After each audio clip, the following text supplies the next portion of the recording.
पितरों की नाराजगी के संकेत। यदि आपको पितृ दोष है तो इस बार श्रावण मास की अमावस्या पर तर्पण करके इससे मुक्ति पा सकते हैं। लेकिन आपको पता कैसे चलेगा कि आपको पितृ दोष है? आपको पता कैसे चलेगा कि आपके पितर आपसे नाराज हैं? यह जाने के लिए पढ़े पितरों की नाराजगी के कुछ खास संकेत या पितृ दोष के लक्षण। 1. हर काम में रुकावट आना। ऐसी मान्यता है कि यदि आप जो भी कार्य कर रहे हैं उसमें रुकावट आ रही है और कोई भी कार्य संपन्न नहीं होता है तो इसे पितरों के नाराज होने या पितृदोष का लक्षण माना जाता है। 2. गृहकलह रहना। घर में थोड़ी बहुत खटपट तो चलती रहती है, लेकिन यदि रोज ही गृहकलह हो रही है तो यह समझा जाता है कि पितृ आपसे नाराज हैं। 3. संतान में बाधा। ऐसी मान्यता है कि पितृ नाराज रहते हैं तो संतान पैदा होने में बाधा आती है। यदि संतान हुई है तो वह आपकी घोर विरोधी रहेगी। आप हमेशा उससे दुखी रहेंगे। 4. विवाह बाधा। ऐसी मान्यता है कि पितरों के नाराज रहने के कारण घर की किसी संतान का विवाह नहीं होता है और यदि हो भी जाए तो वैवाहिक जीवन अस्थिर रहता है।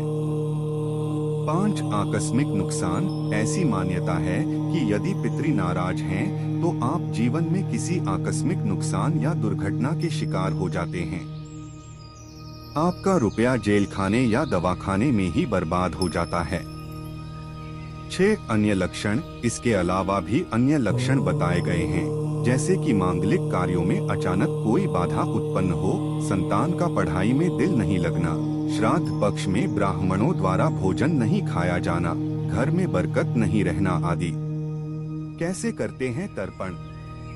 1. पितृपक्ष में प्रतिदिन नियमित रूप से पवित्र नदी में स्नान करने के बाद तट पर ही पितरों के नाम का तर्पण किया जाता है।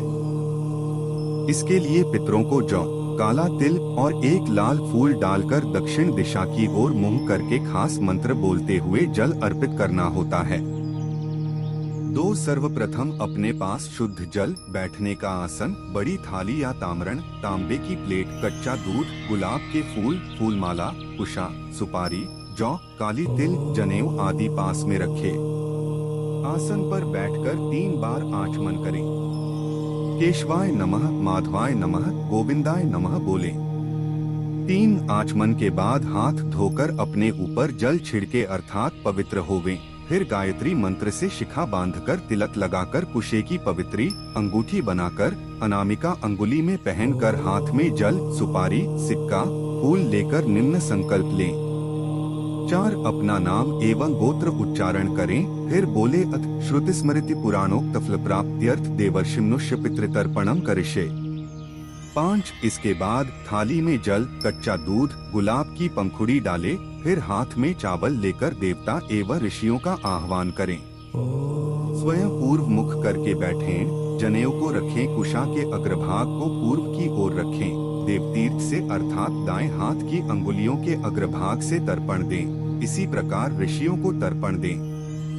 6. अब उत्तर मुख करके जनेऊ को कंठी करके माला जैसी पहने एवं पालकी लगाकर बैठे एवं दोनों हथेलियों के बीच से जल गिराकर दिव्य मनुष्य को तर्पण दें। अंगुलियों से देवता और अंगूठे से पितरों को जल अर्पण किया जाता है। 7. इसके बाद दक्षिण मुख बैठकर जनेऊ को दाहिने कंधे पर रखकर बाएं हाथ के नीचे ले जाएं। थाली में काली तिल छोड़े, फिर काली तिल हाथ में लेकर अपने पितरों का आह्वान करें। आगच्छन्तु में पितर इमं ग्रहन्तु जलांजलिम, फिर पितृ तीर्थ से अर्थात अंगूठे और तर्जनी के मध्य भाग से तर्पण दें।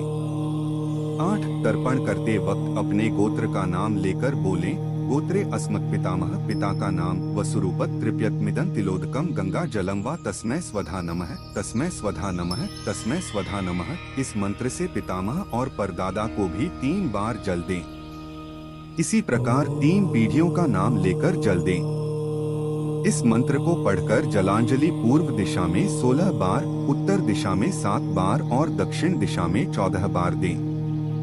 9. जिनके नाम याद नहीं हो तो रुद्र, विष्णु एवं ब्रह्मा जी का नाम उच्चारण कर लें। भगवान सूर्य को जल चढ़ाएं। फिर कंडे पर गुड़ घी की धूप दें। धूप के बाद 5 भोग निकाले जो पंचबली कहलाती है।